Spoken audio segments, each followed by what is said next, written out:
Hello hi सभी को Ram Ram Radhe Radhe. I hope कि आप सभी लोग बढ़िया होंगे, मस्त होंगे और हाँ अपनी तैयारी में भी आप लोग लगे होंगे। तो चलिए आज के सेशन की शुरुआत करते हैं। यहाँ पर देखिए आप लोग का यहाँ तक का टॉपिक क्लियर हो गया था, ठीक है।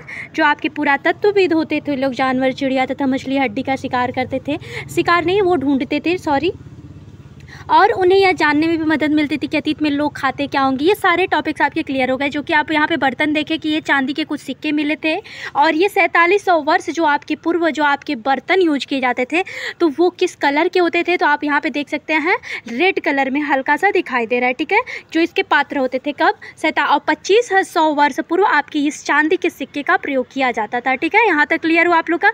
अतीत एक या अनेक, यहाँ पर भी ध्यान दे देते हैं कि क्या तुमने इस पुस्तक के शीर्षक हमारे अतीत पर ध्यान दिया है। यह अतीत शब्द का प्रयोग बहुवचन के रूप में किया जाता है। अच्छा, इसका मतलब क्या होता है, तो यहाँ पर आप लोग देखिए कि अलग अलग समूह के लोगों के लिए अतीत के अलग अलग मायने रहते थे।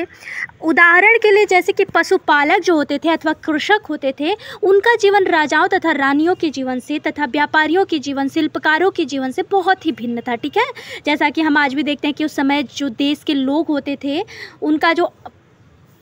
उनके जो रीति रिवाज होते थे, उनके व्यवहार होते थे, वो मतलब अलग अलग देशों में जाकर के जो भी हम लोग वहाँ पे इंटरेक्ट करके जो भी हम लोग उसे सीख कर आते थे तो उसे क्या करते थे, उसे अपने लाइफ में उसे उतारते थे, उनके रीति रिवाजों का पालन करते थे। उदाहरण के लिए आज अंडमान द्वीप के अधिकांश लोग जो हैं अपना भोजन जो है मछलियाँ पकड़कर शिकार करके तथा फल फूल के संग्रह द्वारा प्राप्त करते हैं। ये टॉपिक क्लियर रखिएगा कि जो आपके अंडमान द्वीप निकोबार समूह है वहाँ के जो लोग होते थे वहाँ के भोजन क्या है। अब यहाँ देखिए कुछ ऐसे टॉपिक्स होते हैं ना कि जो आप लोग के अब समझ पर डिपेंड करता है कि आप लोग कितना समझ रहे हैं। देखिए कॉन्सेप्ट यही है, ठीक है। अब आपको समझना है यहाँ से क्या आप लोगों के लिए इम्पॉर्टेंट है, क्या आप लोग जहाँ से ले सकते हैं वो आप लोग के ऊपर डिपेंड करता है, ठीक है। ये सारे थ्योरी हैं, कोई भी आप लोग का अदर एक भी क्वेश्चन यहाँ से अलग आता ही नहीं है, ठीक है। अब यहाँ पे जैसे अब यहाँ पे स्टोरी के जैसे दे दिया है कि अंडमान द्वीप के अधिकांश लोग जो होते थे अपना भोजन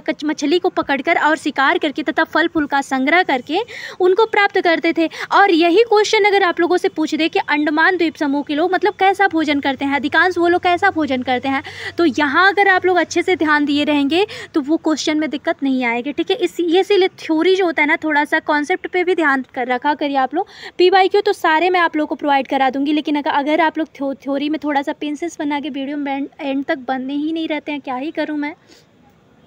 चलिए यहाँ पर आप लोग देखिए इसके विपरीत जो शहर होते थे, शहर के रहने वाले लोग होते थे खाद्य आपूर्ति के लिए अन्य व्यक्तियों पर निर्भर रहते थे।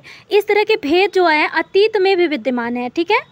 इसके अतिरिक्त एक अन्य तरह के भेद हैं जैसे कि उस समय का जो शासक होता था अपने जो भी वो विजय करता था तो उसका लेखा जोखा कार्य करता था। मतलब जैसे कि आप लोग समझ सकते हैं जो ये लोग अभिलेख लिखवाते थे, चाहे इनकी जो भी अभी जो आप लोग देखेंगे पहले के राजा रानी के कुछ ऐसे चीज़ मतलब मिले रहते हैं जो अभी धरोहर के रूप में रखा जाता है।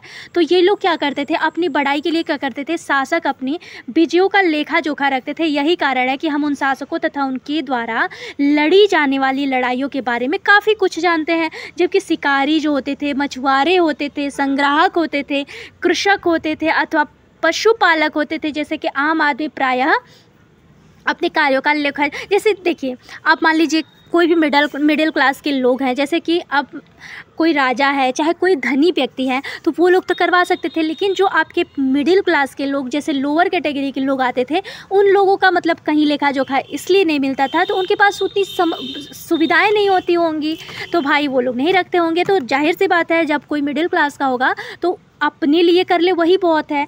तो ये लोग क्या करते हैं, इन लोग का लेखा जोखा जो है उनके कार्यों का नहीं मिलता है, लेकिन शिकारी हुए, मछुआरे हुए, संग्राहक, कृषक अथवा जैसे पशुपालक ये सारे आम आदमी होते थे, ठीक है। और पुरातत्व की सहायता से हमें उनके जीवन के जानने में मदद मिली है। हालांकि अभी इनके बारे में बहुत कुछ जानना शेष भी बाकी है। तो यहाँ पर आप लोग देख सकते हैं कि अच्छा ये देखिए ये बहुत इंपॉर्टेंट है, जो तिथियाँ होती हैं ना ये ज़रूर आपके CTET का फेवरेट है, ठीक है। अगर तुमसे तिथि के विषय में पूछे जा रहे हैं तुम शायद उस दिन की तारीख, माह, वर्ष जैसे कि बारे में आप लोग पढ़े होंगे ना AD आपके बीसी का बारे में, तो यही है, ठीक है।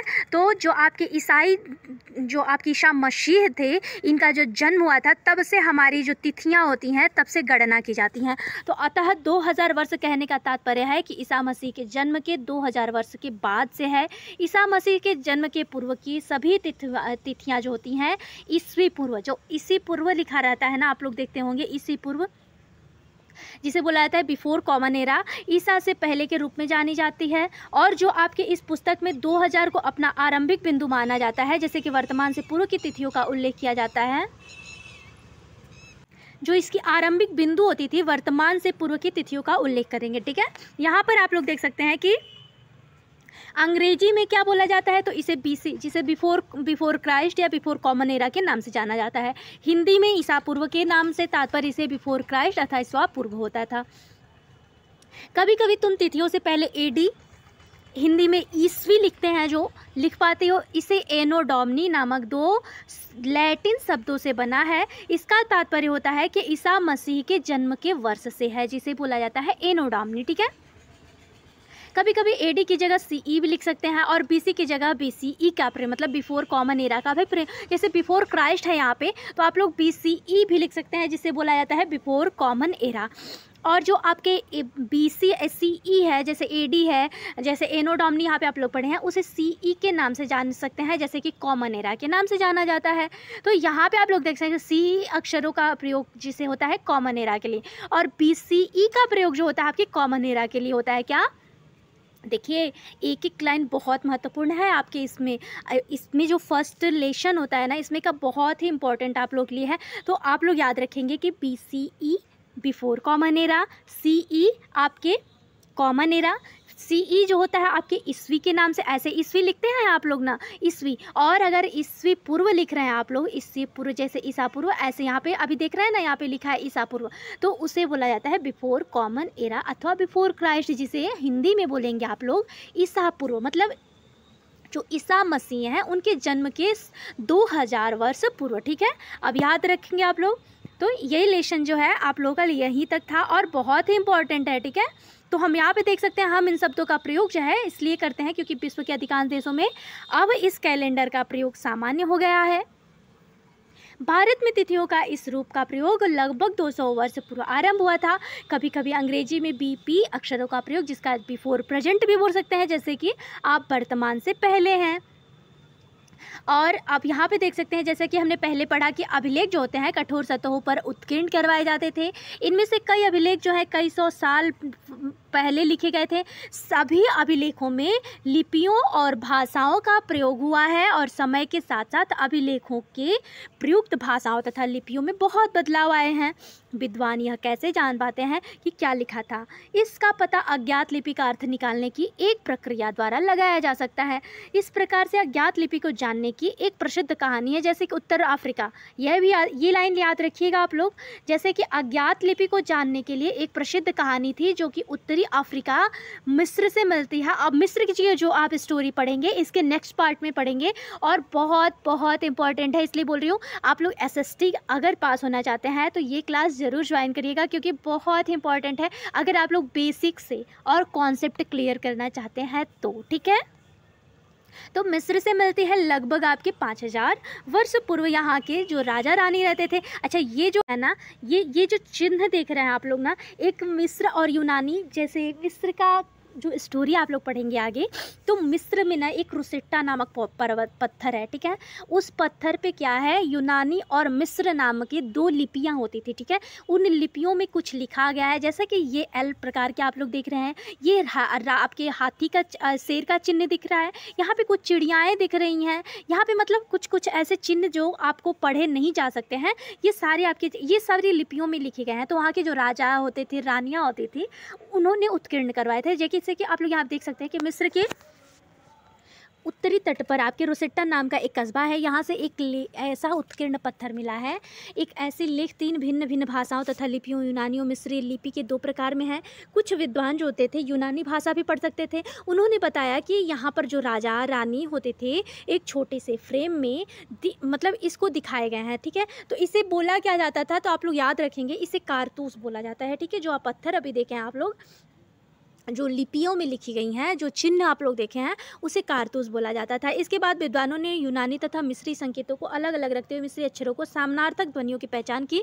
जैसा कि तुम देख सकते हो, अभी आप लोगों ने देखा कि यहाँ एल के लिए शेर तथा ए अक्षर की चिड़िया के चित्र बने हैं।